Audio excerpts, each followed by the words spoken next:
I'm here with Thomas Scoffin from Whitehorse in the Yukon, and he's the skip of the Canadian team that's going to the Youth Olympic Games in Austria.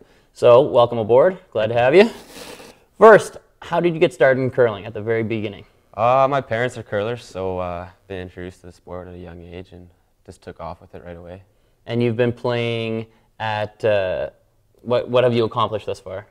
Being from the Yukon, you get a lot of opportunities. So since 2007, I've competed at the Canadian Junior Nationals as a skip for Team Yukon. I've also been to 2 Canada Winter Games and 3 Arctic Winter Games. So certainly, like you said, a lot of opportunities. That's right. Which of those stands out? Anything in particular? I think the Nationals does. I mean, it's the best competition I could ask for as a junior. You know, I hope the rest of the guys get to be there at some point because it's just unbelievable, the atmosphere there.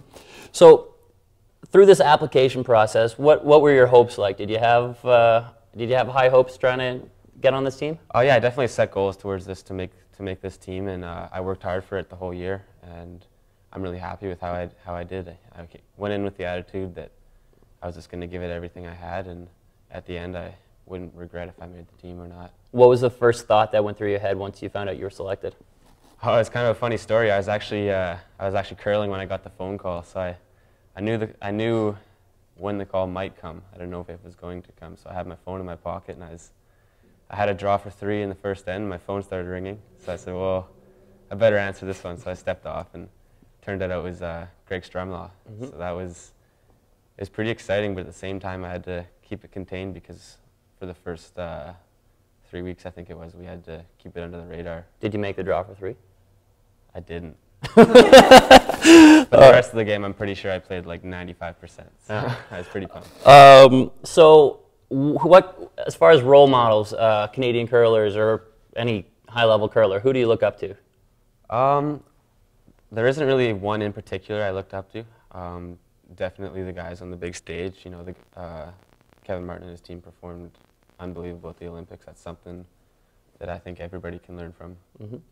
But I like to take bits and pieces from each curler. All right.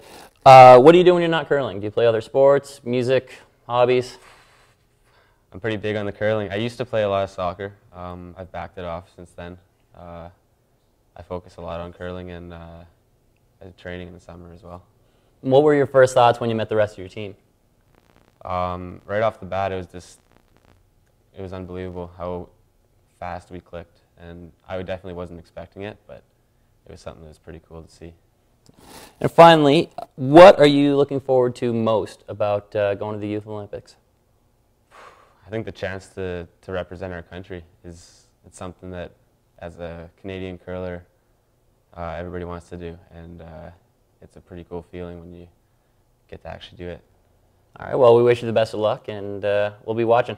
All right, thanks. Cheers.